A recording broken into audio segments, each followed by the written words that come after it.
Los hermanos en Corinto tenían muchos problemas. Habían divisiones, lo que vamos a ver hoy, había un caso de inmoralidad sexual en medio de la congregación. Habían peleas entre los creyentes que llevaban a los injustos.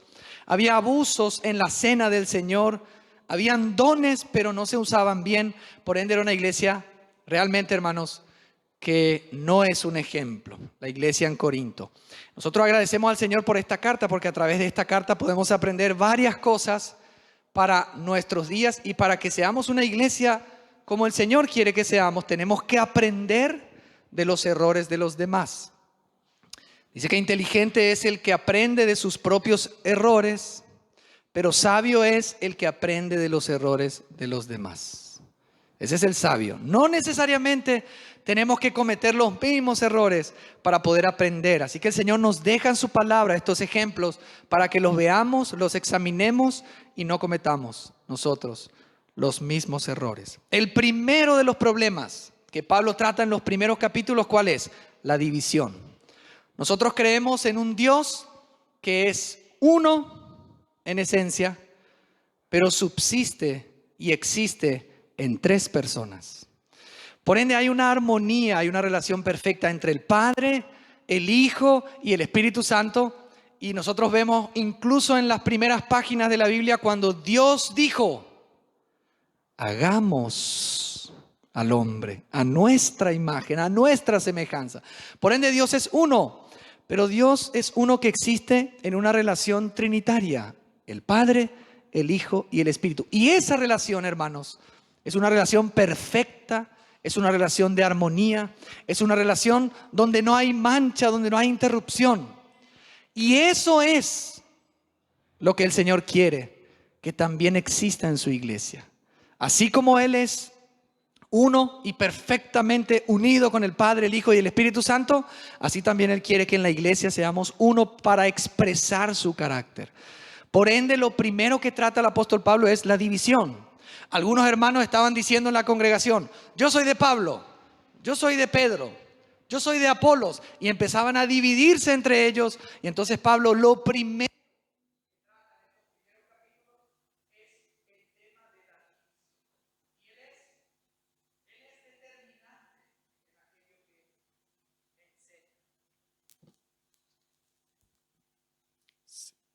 espera un ratito.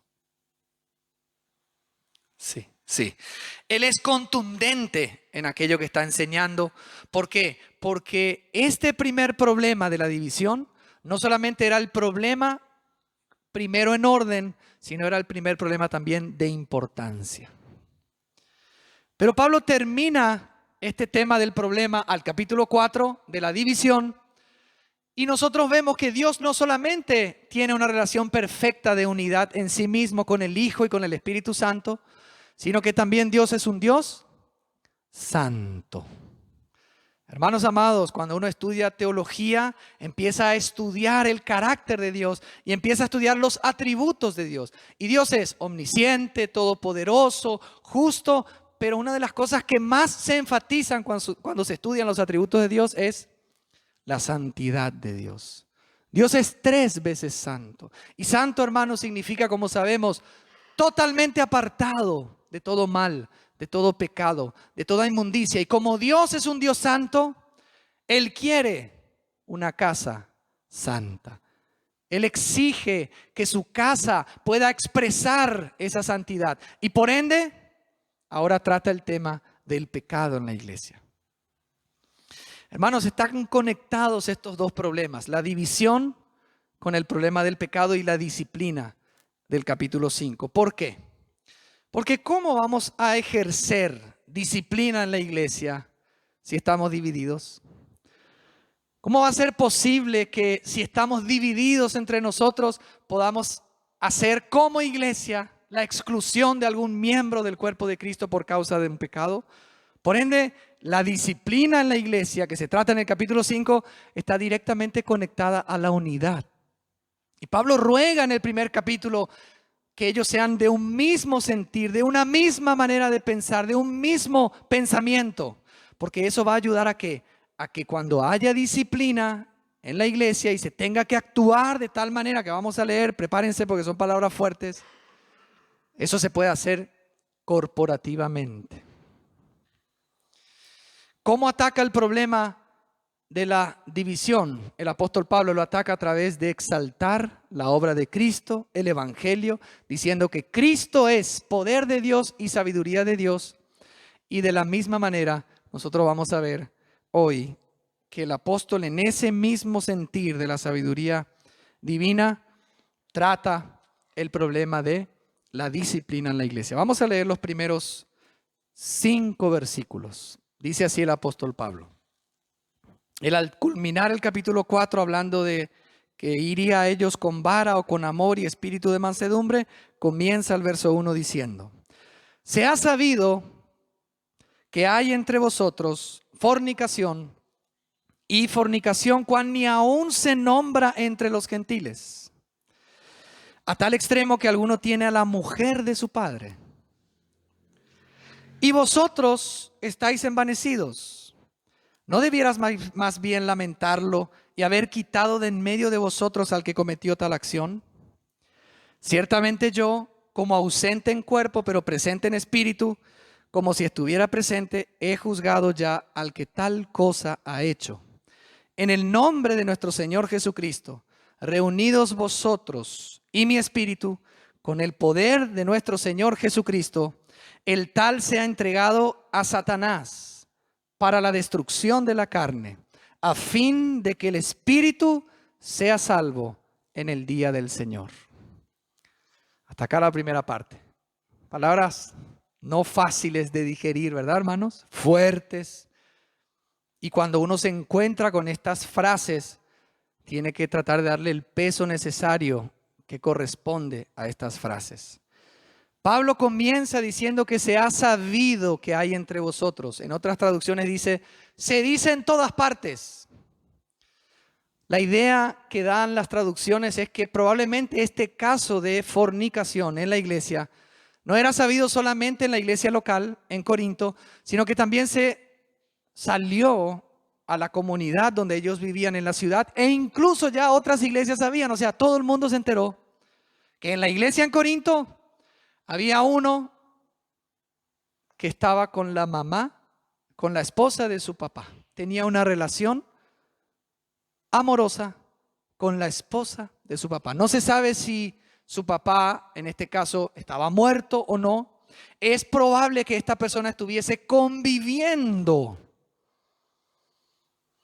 cometiendo este acto de fornicación con esta persona, que era la esposa de su papá, o sea, era su madrastra. Y Pablo dice, este caso de fornicación es tan grave que no solamente se nombra ni aún se nombra entre los gentiles, porque esto era condenado por la ley de Moisés en Levítico, el incesto, pero también era condenado, era censurado por la ley romana. Acuérdense que en esta época estaba todavía el Imperio Romano, y también la ley romana condenaba un acto de incesto como tal. Así que Pablo dice, imagínense, hermanos, la información. ¿Cuál es el testimonio que puede dar la iglesia si sabe que en medio de la iglesia hay una situación tal y nadie hace nada? Esto era sabido y Pablo ataca directamente este problema sin, como se dice entre nosotros, sin pelos en la lengua. Saca la situación porque ya era pública. Hermanos, lo que dice ahora Pablo en el verso 2, yo pienso que debe ser lo que nos debe enseñar cuál debe ser la actitud ante una situación de pecado. Dice Pablo, ustedes están envanecidos. ¿No debieras más bien lamentarlo y haber quitado de en medio de vosotros al que cometió tal acción? Algunos comentaristas dicen que ellos estaban hasta orgullosos de que entre ellos hubiese un caso de inmoralidad sexual. Yo no creo que se refiera a eso. Yo pienso que Pablo está diciendo que ellos, el problema por el cual se dividían, el problema por el cual estaban en esta situación era que estaban envanecidos y orgullosos. Ellos ya se creían suficientes, que no necesitaban de la ayuda de Pablo ni de otros. Habían dones. El orgullo en la iglesia de Corinto era el motivo por el cual ellos no veían, eran ciegos, no veían la gravedad de esta situación de adulterio, no de adulterio, de fornicación en medio de la iglesia. Hermanos, el orgullo tiene la capacidad de hacernos ciegos ante nuestros propios errores y también los errores que suceden en la casa de Dios. Y Pablo dice, no debías haber lamentado. En vez de estar orgullosos, envanecidos, engreídos, lo que tendrían que haber hecho era haber llorado, haber estado tristes y haber quitado de en medio a esta persona de la congregación.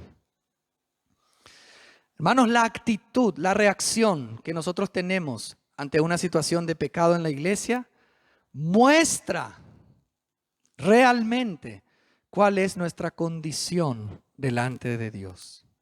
Si nosotros somos ligeros con el pecado, si nosotros no le damos importancia al pecado en la casa de Dios, en la iglesia, eso está mostrando nuestra inmadurez. Eso está mostrando que en realidad, aunque digamos y cantemos y alabemos, lo que realmente somos niños en Cristo y somos todavía carnales. Y no tenemos la madurez necesaria ni el conocimiento necesario de Dios, porque es la reacción ante una situación de pecado la que va a mostrar realmente cómo somos realmente.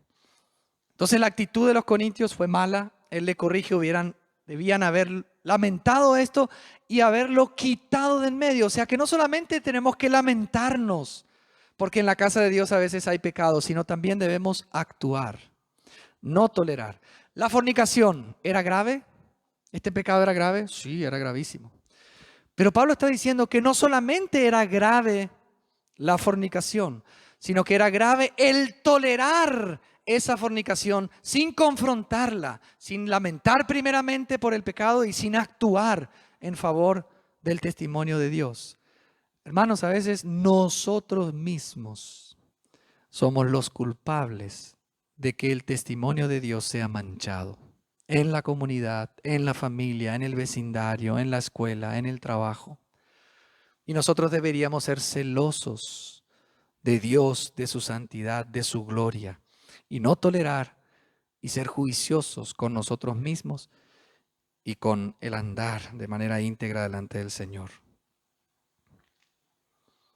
El verso 3 dice que aunque él estaba ausente, él ya había juzgado a tal persona, aquel que había cometido tal y semejante acción. Pablo, con la autoridad que tenía como apóstol, ya había decidido que esa persona tenía que ser quitada de en medio de la congregación.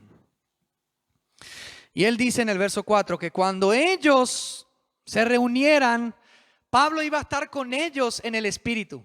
El espíritu de Pablo era tan fuerte, él amaba tanto las iglesias, que es como si él estuviese viendo en medio de ellos cuál era el andar y el proceder de la iglesia. Y él dice, cuando se reúnan ustedes y mi espíritu, con el poder del evangelio y en el nombre del Señor, miren lo que dice, hermanos, el tal sea entregado a Satanás para la destrucción de la carne. Hermanos, lo que me llama la atención es que la disciplina en este caso es de la iglesia. Es la iglesia la que se reúne, es la iglesia que de común acuerdo toma esta decisión aprobada por el apóstol, aconsejada por el apóstol, estimulada por el Espíritu Santo para que ellos le digan a esta persona, a este hermano, a este miembro de esta iglesia local, hoy ya no puedes estar con nosotros. Quiere decir que la iglesia tiene que estar involucrada. A veces pensamos que son solamente los ancianos, los pastores, que tienen que tomar decisión de este tipo. Pero en realidad, si vemos el proceso de la disciplina que el Señor enseñó, Él dice que si tu hermano peca contra ti, ve, repréndelo, estando tú y él solos. Si no te oye, llama a 2 testigos. Si no oye a los testigos, llama a la iglesia. Y si no oye a la iglesia, entonces considéralo como un gentil y como un publicano. O sea que la idea es que todos los hermanos estén involucrados en esta limpieza de la casa. Lo que tienen que hacer es entregarlo a Satanás. Ahora, esto no significa que hay que hacer un rito satánico, hay que invocar a Satanás, nada de eso. Lo que está queriendo decir acá Pablo es que cuando la iglesia se reúne y toma la decisión de excluir a un hermano de la comunión, lo que está haciendo indirectamente es enviándolo a las manos del mismo Satanás. Hermanos, en este mundo hay solamente dos reinos: el reino de los cielos y el reino de las tinieblas. Todos los que están en la iglesia local, todos los que están involucrados en la iglesia local, comprometidos, por eso es tan importante la iglesia local, ellos tienen el favor de Dios en cuanto a una protección particular. Dios protege a los suyos, Dios protege sus vidas, sus familias y aún sus posesiones cuando uno está en la iglesia local. Y cuando de la iglesia local un hermano, un miembro es quitado, esa protección se quita de esa persona y queda expuesto al mundo y al reino de Satanás, que es el príncipe de este mundo, para la destrucción de su carne. ¿Ustedes se acuerdan lo que le dijo el Señor a Satanás cuando hablaban con relación a Job? Vamos a leer ahí en Job un ratito. Vamos un rato a Job.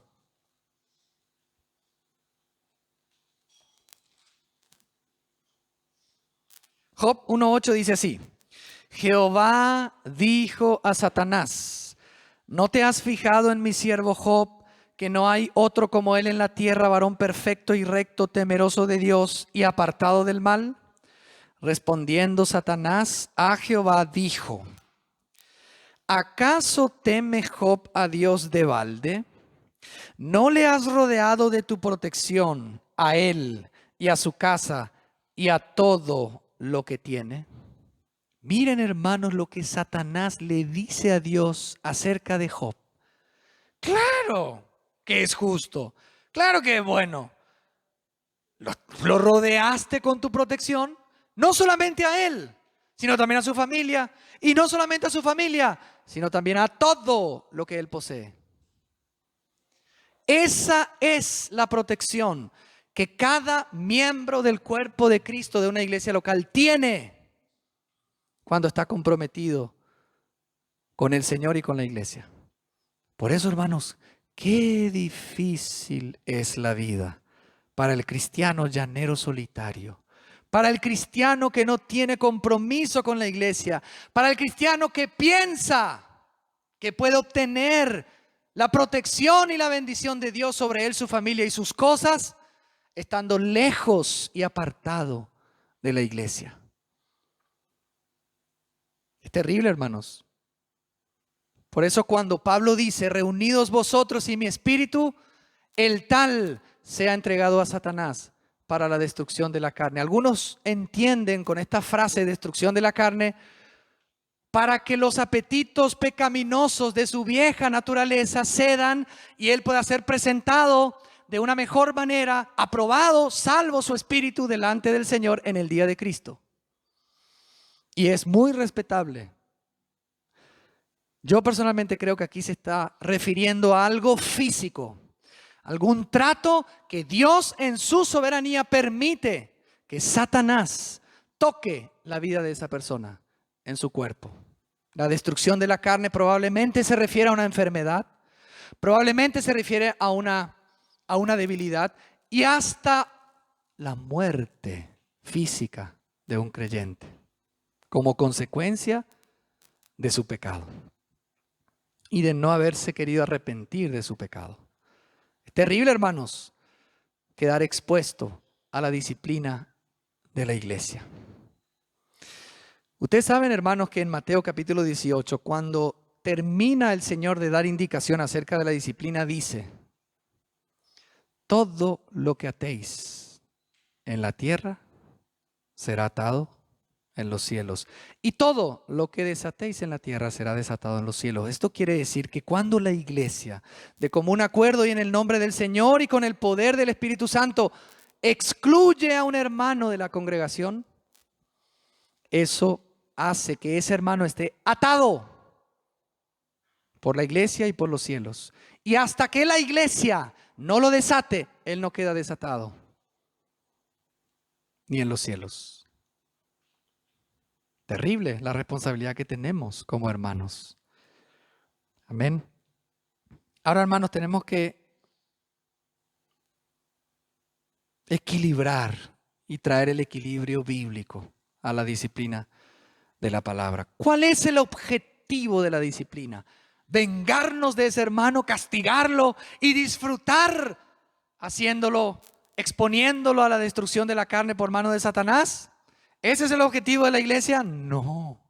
El objetivo de la disciplina es siempre que la persona se restaure, es siempre que la persona se dé cuenta y se despierte de su sueño. Si este hombre era creyente, el objetivo es que este creyente sea excluido de la comunión hasta que se arrepienta y vuelva y todos nos gocemos. Pero tiene que volver arrepentido. Y si esta persona, como muchos dicen, y yo me inclinaría más hacia esa dirección, no es un creyente, sino es alguien que cree que es un creyente y está en medio de la iglesia, disfrutando de los beneficios de la iglesia y es excluido, tiene más chance de, al ser excluido y ser tratado por Satanás y no gozar de la protección de la iglesia, de arrepentirse finalmente y salvarse para que su espíritu sea salvo en el día del Señor. Más allá de que sea o no sea un hermano, acá es la actitud de la iglesia. La iglesia debe tener el deseo de amar a Dios y su santidad y ser celosos en medio de su casa, de que la casa esté limpia. Es como una persona limpia, hermano. Las personas que son muy pulcras y extremadamente limpias, ¿van a vivir en una casa sucia? Van a vivir en un hogar que, dependiendo de ellos, va a tratar de estar siempre limpio. Dios es el más limpio de todos. Es santo, 3 veces santo. Y Él quiere y desea y es digno de que su casa esté limpia de pecado. Ahora, hermanos, esto no significa que acá no puede entrar nadie que tenga pecado. Al contrario, la iglesia es el lugar para sanar a los enfermos de pecado. La iglesia es el lugar donde a través del evangelio las personas pueden ser salvas. El problema es cuando alguien está en medio de la iglesia ofrendando, cantando, alabando, participando de la cena del Señor o inclusive teniendo un ministerio y al mismo tiempo vive en una situación de pecado y no quiere abandonar ese pecado. Es algo distinto, es algo diferente. Amén. Avanza Pablo en el verso 6, 1 Corintios 5, y les dice así: no es buena vuestra jactancia. ¿Acaso no sabéis que un poco de levadura fermenta toda la masa? Limpiaos pues de la vieja levadura, para que seáis nueva masa como sois, sin levadura, porque nuestra Pascua, que es Cristo, ya fue sacrificada por nosotros. Así que celebremos la fiesta, no con la vieja levadura, ni con la levadura de malicia y de maldad, sino con panes sin levadura, de sinceridad y de verdad. Pablo les recuerda de vuelta a los corintios: no es buena vuestra jactancia. Ellos estaban envanecidos, orgullosos, y lo repetimos siempre, y ese era el motivo por el cual estaban en la condición en la que estaban. Hermanos, esta iglesia me recuerda a la iglesia en la Odisea en Apocalipsis. La iglesia en la Odisea decía, y el Señor le decía a ella: tú dices, yo soy rico y no tengo necesidad de nada. Pero el Señor le dice: no sabes que eres ciego, eres miserable, estás desnudo, eres pobre. O sea, eso es un desastre. Y si no te arrepentís, te voy a vomitar de mi boca. Eso le dice a su iglesia. El orgullo. Y Pablo le dice a ellos: no es buena vuestra jactancia, no está bien. Ustedes no saben que un poquito de levadura hace que fermente toda la masa. Me llama la atención, hermano, que acá dice un poco de levadura. Y obviamente, según el contexto, la levadura se refiere ¿a qué? Al pecado. ¿Y quién es la masa en este caso? La iglesia local. Un poco de levadura, que no se trata, un poco de pecado que se deja sin tratar. Y todos sabiendo y nadie hablando, sobre todo los líderes, va a afectar toda la iglesia. Un poco que no se trata. Por eso Pablo llama la atención a los corintios y les llama a que se limpien de la vieja levadura, o sea, que quiten al pecado de sus vidas y de la vida de la iglesia. Y que puedan festejar esta fiesta de los panes sin levadura, sin pecado, con la nueva naturaleza. Porque hermanos, Él les dice a los santos en Corinto, ustedes son nueva creación, porque Cristo, que es nuestra Pascua, ya fue inmolado. Y Cristo es perfectamente santo y Él hoy está en nosotros. Por ende, el que está en Cristo, ¿qué es? Nueva creación. Las cosas viejas pasaron, todas son hechas nuevas. Nosotros somos una nueva creación y debemos vivir en esa nueva creación y renunciar a la vieja naturaleza. Y festejar la fiesta de los panes sin levadura, que era la fiesta de las Pascuas. Ustedes saben, ellos recordaban la Pascua judía y tenían 7 días donde quitaban toda levadura de su casa y festejaban la fiesta con panes sin levadura.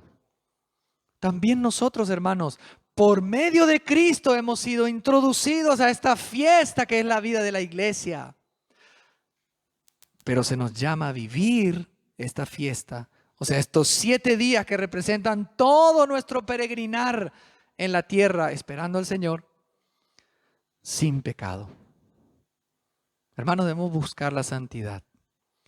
Debemos buscar tratar los pecados en nuestra vida. Cada uno de nosotros debe esta noche, pero necesitamos decir que cada uno de nosotros esta noche debe comprometerse delante de Dios y decir, Señor, yo voy a tratar con esta área.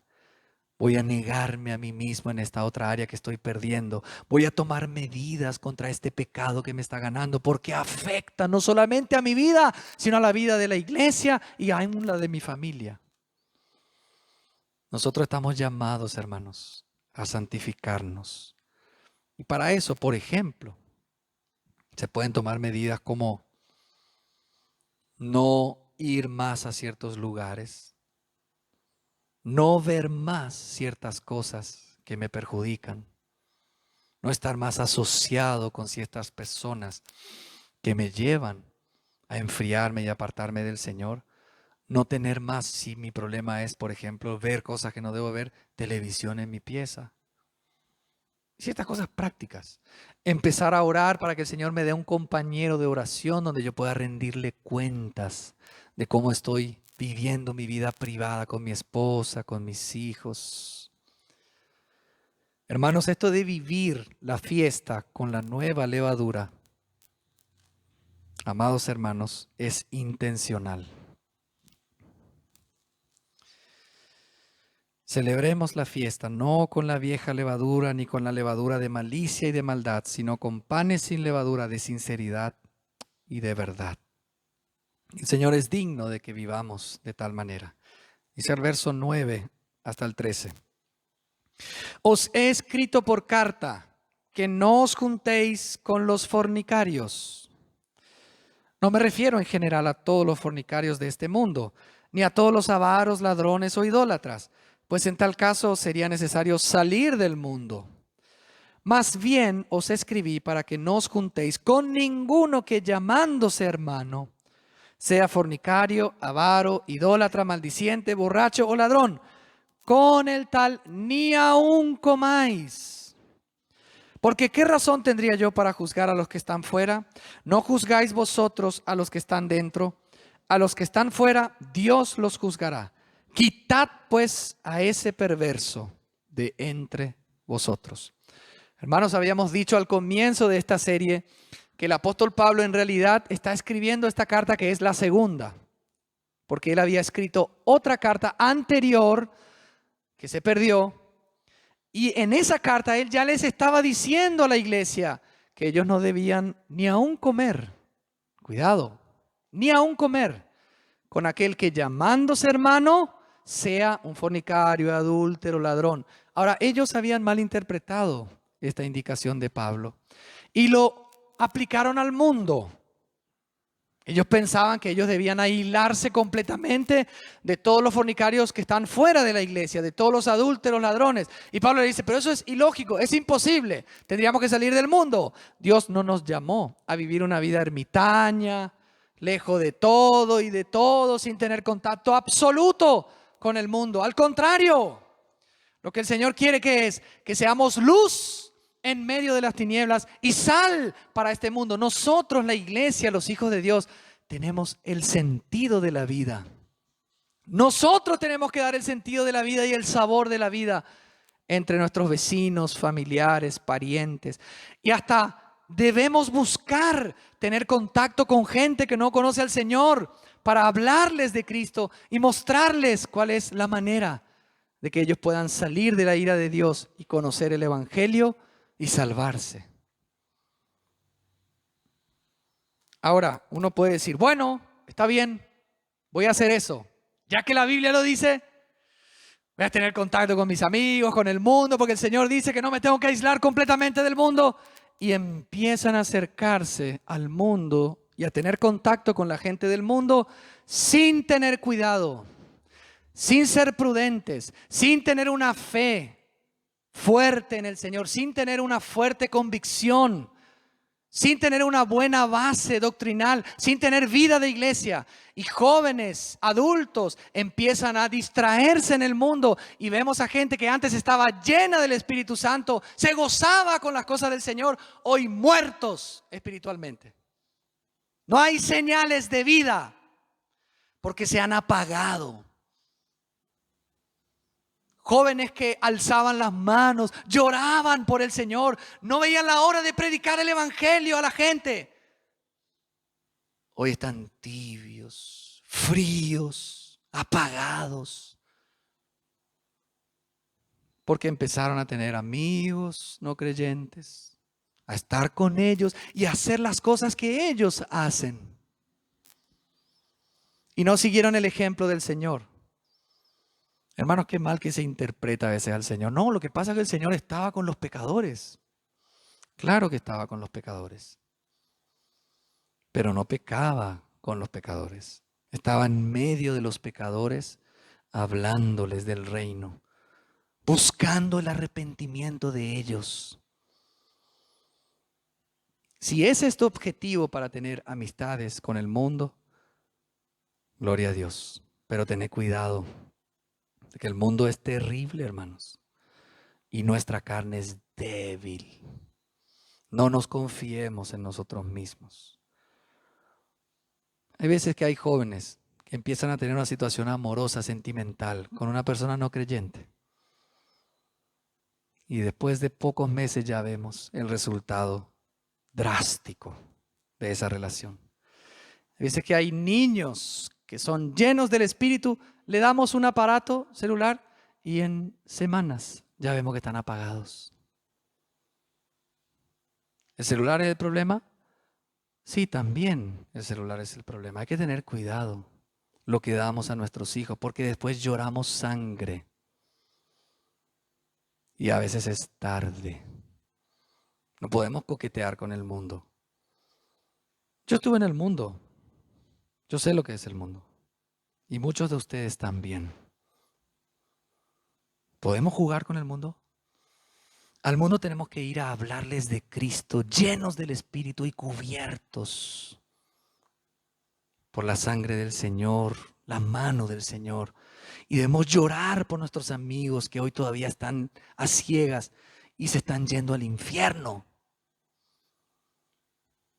Que el Señor despierte un espíritu de arrepentimiento entre nosotros y un deseo de ir y hablar al mundo de las nuevas de Cristo. Entonces, claro que tenemos que estar entre la gente con el objetivo de predicarles a Cristo y con mucho cuidado de no asociarnos con ellos, sino estar con ellos para que vean a Cristo y se salven.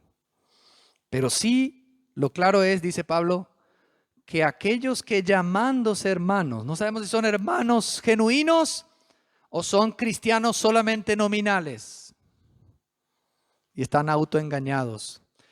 Aquellos que llamándose hermanos son fornicarios, borrachos, adúlteros, avaros, ladrones.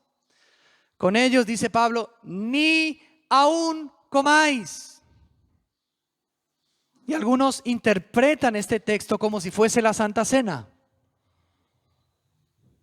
Ahora, ¿tiene sentido que un hermano que vamos a excluir de la comunión, alabemos con él, adoremos con él, cantemos con él, ofrendemos con él, recibamos el mensaje con él, pero la Santa Cena no? ¿Tiene sentido? Hermano, la mayoría de los comentaristas ven en este comer son comidas sociales.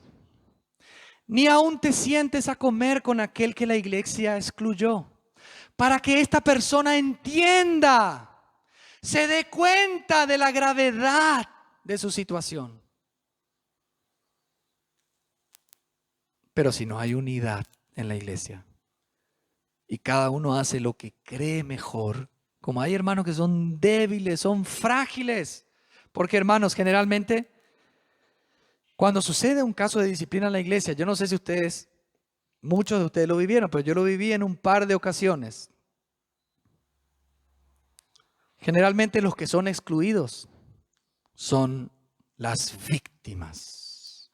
Y los que excluyeron al excluido son los malos, son los que no tienen gracia y no tienen amor. Y hoy en día se hace muy difícil que la disciplina bíblica pueda ser efectiva en nuestros días. ¿Saben por qué? Porque se perdió el sentido de la unidad de la iglesia. En aquel entonces, la iglesia en Corinto era una en esa ciudad. Todos los creyentes de esa ciudad eran la iglesia en Corinto. Y había una sola iglesia universal. Pero hoy en día, en una sola ciudad, tenemos varias iglesias. Entonces, el que se excluye se va acá a 2 cuadras y se congrega en otro lado y lo reciben y le dan ministerios. Y hay pastores que se animan a recibir miembros que han sido disciplinados sin haber hablado ni siquiera con aquellos pastores y con la iglesia que los disciplinó. Y se van a crear problemas y dañan y perjudican a los hermanos. El hermano necesita entender la gravedad de su situación. Este hermano en Corinto debía saber que lo que estaba haciendo era grave. Y si la iglesia no le cerraba completamente las puertas, lo iba a confundir. Y este hermano iba a decir, me cerraron la puerta, pero aquellas 2 familias no, ellos son buenos. Ellos sí tienen amor. Los demás son todos. Y queriendo ayudar, estamos perjudicando a los hermanos. Hermano, no es fácil, es difícil cerrarle la puerta a un hermano. Pero si acá entre nosotros hay alguno o alguna que está en pecado y no quiere arrepentirse y quiere tener los beneficios de la iglesia, acá le vamos a cerrar la puerta. Ya lo hemos hecho. Porque queremos que esto tenga validez todavía hoy. Hoy se perdió el sentido de la disciplina. Hoy ya no se actúa en disciplina. Pero no importa, aunque la situación esté como esté y sea difícil que la disciplina tenga un efecto, los que entienden tienen que ser fieles a lo que la palabra dice. Porque el Señor promete a su iglesia, hermanos, a la iglesia en Filadelfia, en Apocalipsis, le dice, por cuanto has sido fiel, por cuanto has guardado la palabra, por cuanto no has negado mi nombre, yo también te guardaré de la hora de prueba que va a venir sobre el mundo entero. Tenemos que guardar su palabra no significa agarrar la Biblia y meterla debajo del escritorio. Eso no es guardar la palabra. Guardar la palabra es leer esto y aplicarlo a nuestras vidas, cueste lo que cueste. Y entonces, cuando venga el Señor, vamos a ser aprobados delante de Dios. Hermanos, yo le perdí el temor a lo que la gente dice. Antes me interesaba mucho. Hoy no me interesa lo que la gente piensa. Lo que me interesa es lo que piensa el Señor de mí. Y yo le he tenido que cerrar la puerta a un hermano en una ocasión que estaba en adulterio y quería ayuda. Después de algunos años nos vemos, viene a visitarme, le abro el portón de mi casa, le pregunto cómo está, estábamos por tomar tereré y le pregunto su situación de adulterio. Y me dijo, mira, sí, estoy todavía con esta muchacha y no nos casamos y esto y Ah, ¿en serio? ¿Todavía estás en el? Sí, estoy así, pero vine a visitarte porque mi hija me dijo que quería venir a hablar contigo. Sí. Mira, mi hermano, yo te tengo que pedir que te retires de mi casa. Y lo eché de mi casa. Ah, ¿en serio? Sí, sí, lastimosamente no voy a poder tomar tereré contigo porque la Biblia dice que ni aun comáis con aquel que llamándose hermano sea todo lo que acabamos de leer. Y si hacemos eso, hermanos, en amor, con temor y temblor, estamos poniendo por encima de todo la palabra de Dios. Y el que me confiesa delante de los hombres, yo también lo confesaré delante de mi Padre y de los ángeles. Pero el que me niega, hay gente que tiene miedo de lo que van a decir, los vecinos, los parientes. No tengamos miedo, tengamos temor de quién, de aquel que puede mandar al infierno. De ese hay que tener temor, temor santo y reverente. Perdámosle el miedo a lo que la gente diga y seamos decididos, radicales por la cosa del Señor. No nos guiemos por lo que la gente dice. ¿Qué razón, decía Pablo, tendría yo para juzgar? Con esto terminamos. A los que están fuera. A los que están fuera, Dios los juzgará, dice en el verso 13.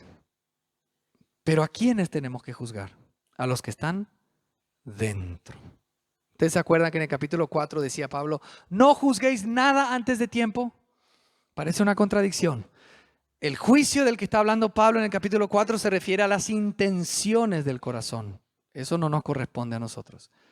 Pero si nosotros vemos un pecado y se hace público y es de mal testimonio, hay que confrontar, hay que juzgar, hay que discernir, hay que tratar el asunto para que la persona se corrija. Y si se corrige, gloria a Dios. Aleluya, seguimos juntos alabando al Señor. Pero si no quiere corregirse, quiere seguir participando de la vida de la iglesia y al mismo tiempo seguir robando, seguir adulterando, seguir viviendo en fornicación como este, hay que decirle, hermanito, hermanita, acá ya no puedes estar hasta que te arrepientas. Amén. Para la gloria de Dios. Si ya viviste una situación de disciplina en la iglesia o te tocó vivir, ¿cómo? ¿Cómo actuaste? ¿Actuaste como los corintios o tomaste medidas? ¿Buscaste la unidad en la casa de Dios para poder limpiar aquello que tenía que ser limpio? ¿Sos negligente en cuanto a lo que el Señor llama de juzgar el pecado en su casa? ¿O sos radical? ¿Estás ayudando para mantener la unidad y la limpieza en la casa de Dios? Hermanos, en esta localidad, en esta pequeña iglesia donde nos reunimos, es en un local que no es la iglesia, es un local donde la iglesia se reúne. Pero en este local hay un servicio de limpieza. Hay una persona que está encargada de limpiar los sábados y durante la semana también hay otros hermanos. Y se mantiene limpio. Ustedes van a encontrar el lugar limpio acá y afuera, porque hay personas encargadas de ese servicio. No es que la iglesia se reúne y dice, Señor, limpia este lugar y se empiezan a quitar los mangos, solos, empieza a salir el polvo. No. La iglesia dice, Señor, ayúdanos, danos fuerza y viene, se arremanga las manos, barre, baldea, quita y se limpia. Y la basura que está y que se acumula se saca afuera. Así también tenemos que tratar al pecado.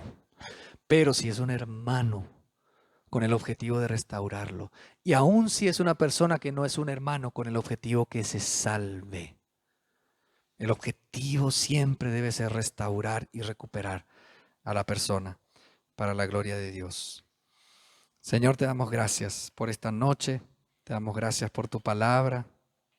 Gracias, Señor, porque tú nos has dejado este ejemplo, este caso de inmoralidad en la iglesia en Corinto, Señor.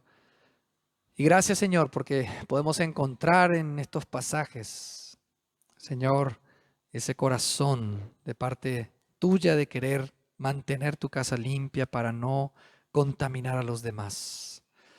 Señor, sabemos que a veces no es fácil, danos fuerza, danos fe. Te pedimos perdón, Señor, si a veces hemos excluido a aquellos que tú has incluido. Y te pedimos perdón si hemos tolerado a aquellos que tú ya no tolerabas. Y te pedimos que nos ayudes a representarte perfectamente, Señor, en esto de la disciplina. Porque como dice tu palabra, tú al que recibes como hijo, lo azotas y lo corriges para que participe de tu santidad. Señor, queremos participar de tu santidad, queremos ser cada vez más santos y que el pecado ya no sea una experiencia en nuestra vida. Y aunque caigamos de vez en cuando, Señor, ayúdanos a levantarnos pronto, a confesar nuestro pecado, a arrepentirnos y a volvernos a ti, Señor. Que esta noche, todo lo que estamos aquí, Señor, podamos comprometernos de vivir una vida que te agrade para tu gloria hasta que tú vengas, Señor. Queremos estar comprometidos con la causa de la edificación de tu iglesia y ser celosos de tu santidad, Señor. Te amamos y te bendecimos. En el nombre precioso de Jesús. Amén. Amén.